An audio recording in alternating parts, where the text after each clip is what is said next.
Bom dia, irmãos. A lição de hoje da EBD é a lição 9 da revista Comportamento do Cristão, né? Sobre a relevância dos 10 mandamentos na igreja.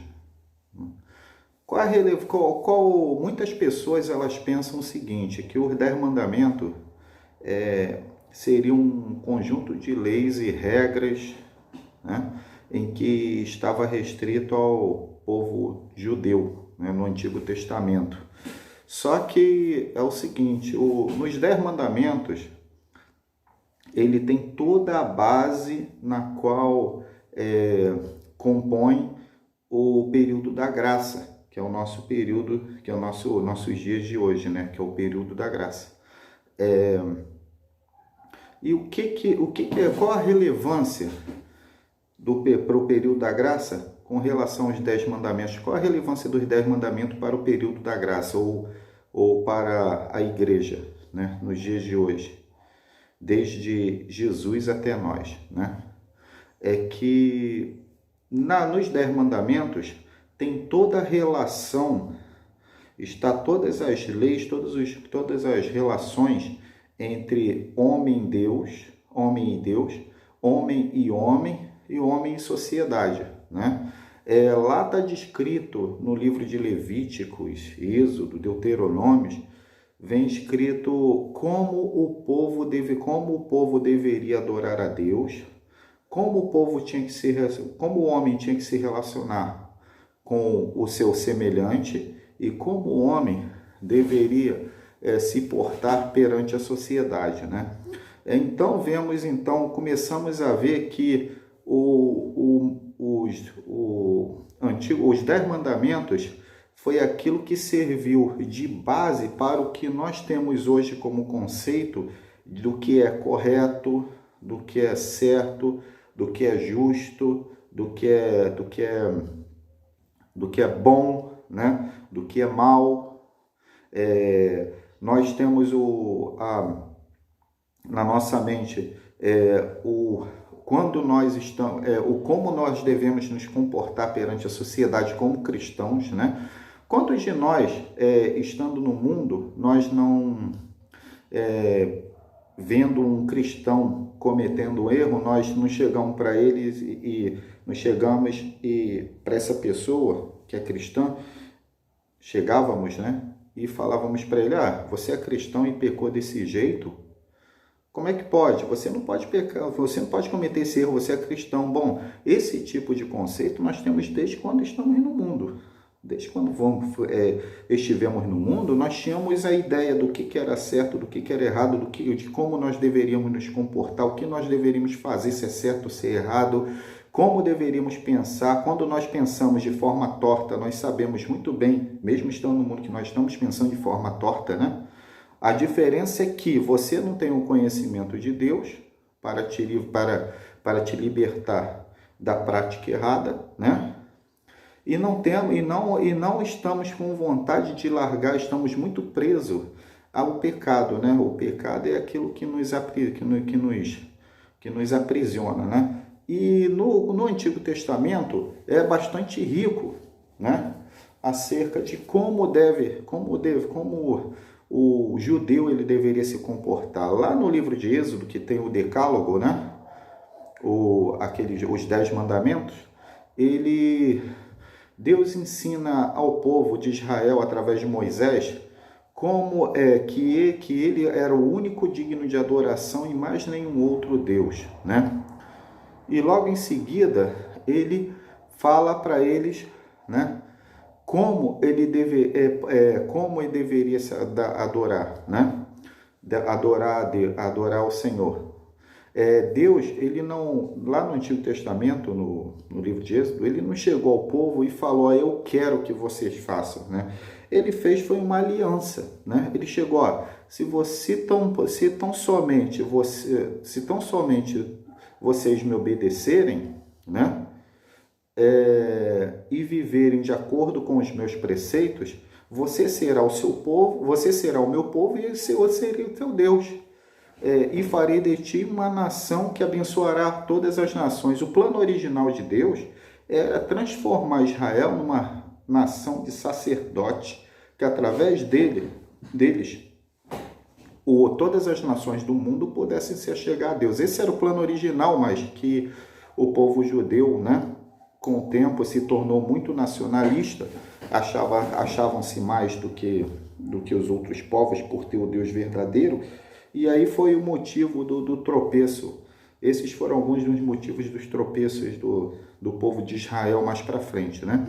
Mas lá no Antigo Testamento, em Levíticos, em Deuteronômio, você vai encontrar como que Deus espera que você se comporte perante Ele, né? Você deve ser, lá mostra claramente que você tem que ser uma pessoa diferente, né? Você tem que se comportar de uma forma diferente, né? Você não pode mais se comportar como você estava outrora, que Deus, que não tinha Deus e tateava de um lado para o outro, indo para lá, indo para cá, sendo levado por ventos, né? A partir daquele momento que você aceita uma aliança com Deus, Deus é o seu guia, Deus é o seu Senhor, é aquele que vai te conduzir, né? E era esse tipo de coisa que Deus esperava de Israel para que eles pudessem ter uma aliança perfeita com Ele, né? Nós devemos também honrar nossos responsáveis, as pessoas que são responsáveis por nós, né? Dar honra a quem são as pessoas que estão à nossa frente, né? Que estão nos conduzindo aqui, que são representantes de Deus, né? Isso daí temos os pais, né? Que é o quarto mandamento da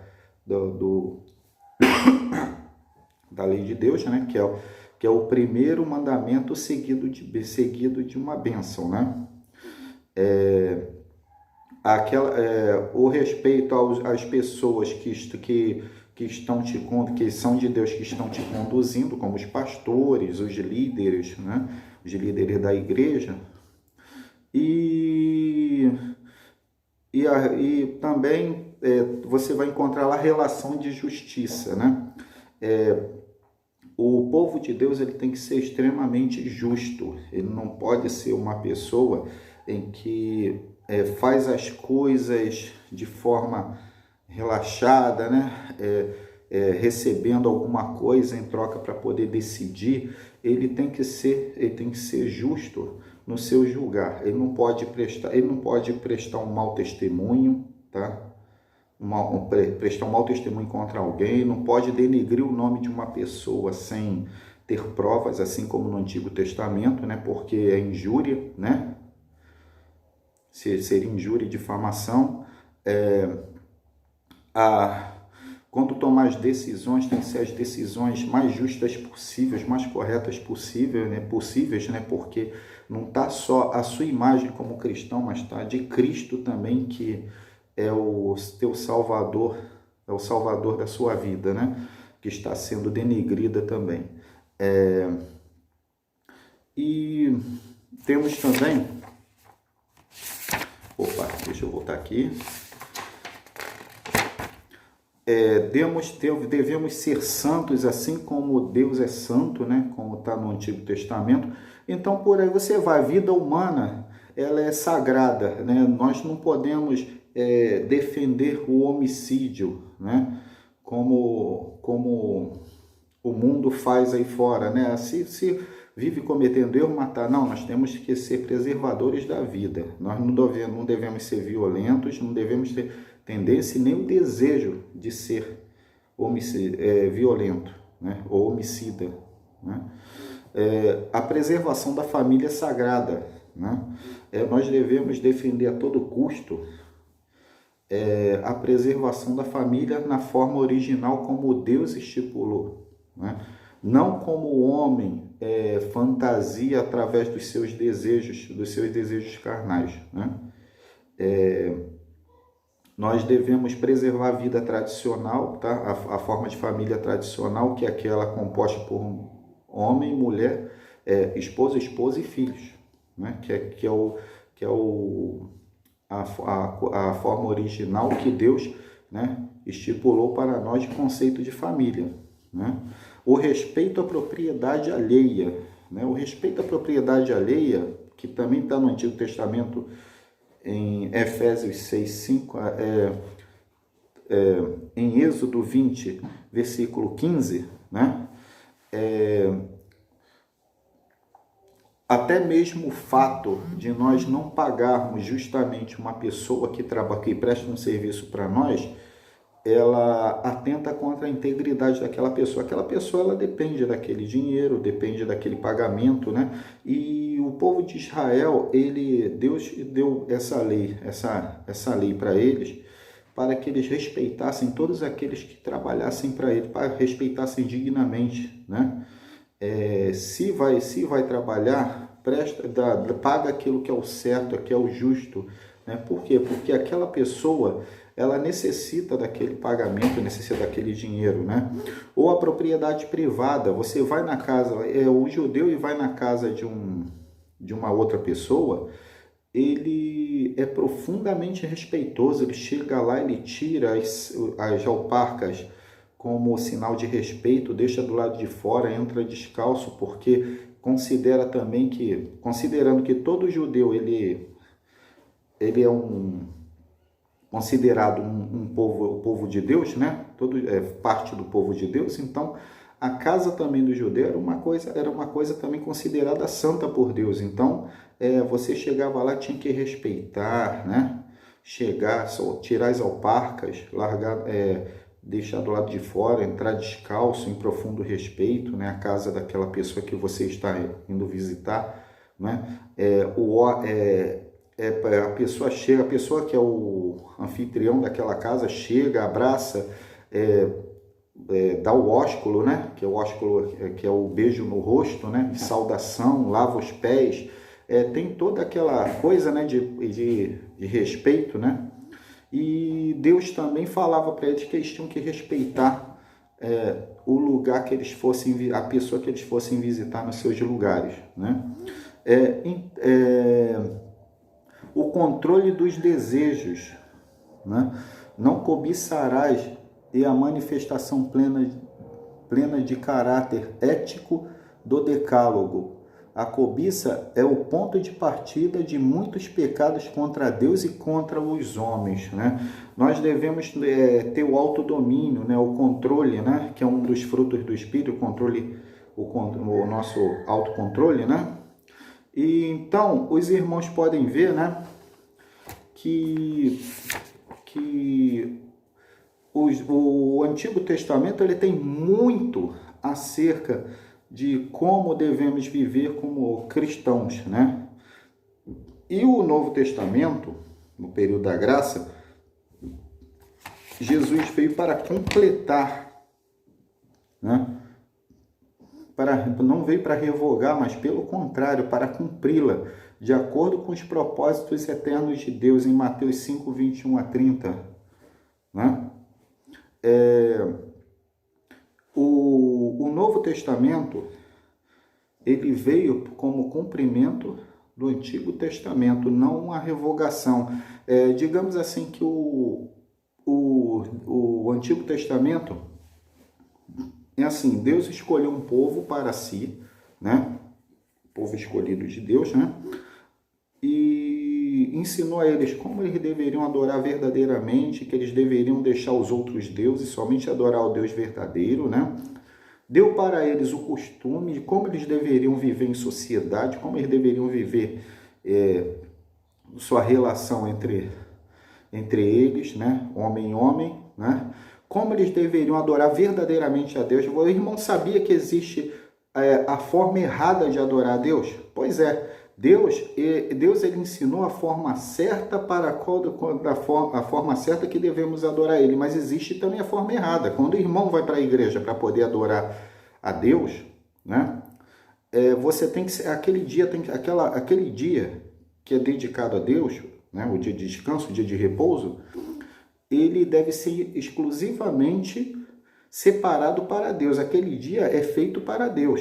Então, você estando em sua casa, você vai estar pensando nas coisas que tem do alto. Você vai fazer suas coisas normais, mas você vai pensar nessas coisas que tem no alto, né? Nas coisas do alto, né? das coisas de Deus, você vai se preparar para o culto, vai com alegria para o culto a Deus, né? Presta um culto a Deus. Quando você chegar lá, você já tem que estar assim num ambiente espiritual, né? Espiritualmente já conduzida, né? Para que você possa prestar um culto real, um culto verdadeiro a Deus e sair de lá cheia da palavra de Deus, né? Da mensagem que você vai receber lá e terminar o seu dia, né?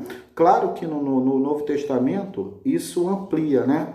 Deus não é só mais o dia, não é só apenas o dia o dono do sábado, como o povo de Israel colocou, principalmente a partir do período helenista, né? Que quando foi criado o judaísmo, entrou esse conceito de que somente o sábado, essa tradição que somente o sábado somente o sábado deveria ser dedicado ao Senhor, né? No conceito, mais ou menos no conceito deles, mas no Novo Testamento isso daí ampliou. O Senhor não é só o dia do sábado, ele é dono de todos os, é o Senhor de todos os dias. Então todos os dias nós temos que nos comportar bem. Todo dia nós devemos dar um bom testemunho, todos os dias nós devemos pensar nas coisas que são do alto, todos os dias nós temos que nos afastar daquilo que é ruim, do que é mal perante Deus, todos os dias nós devemos esquecer a cobiça, deixar a cobiça de lado, todos os dias nós devemos nos negarmos a si mesmo para podermos manter-nos separados para Deus. Isso que é a coisa mais difícil, né? Porque tem os desejos da carne, tem aquela pessoa que tem uma tendência a cometer erro, tem uma tendência a beber, tem uma tendência... E ela tem que passar a esquecer isso, porque isso não pode tomar o controle da vida dela, né? E como os irmãos podem ver, no Antigo Testamento foi o alicerce, foi o fundamento que foi aperfeiçoado no período da graça. Então, sim, os 10 mandamentos, o Antigo Testamento, ele é relevante para o período da graça. Então, leiam também o Antigo Testamento, vocês vão ter ideia de como se comportar também como cristão, né? E procurem viver no período da graça como Jesus quer que nós vivamos, né? Cristãos dando bom exemplo, tendo uma vida exemplar, né? Buscando as coisas do alto e se relacionando bem com o seu semelhante, independente de ser da igreja, de ser cristão ou não, né? E também a sua relação com a sociedade, para que o mundo veja que nós somos diferentes e reconheça-nos como servos de Deus. Fiquem na paz e espero que a aula tenha sido proveitosa para vocês. Amém.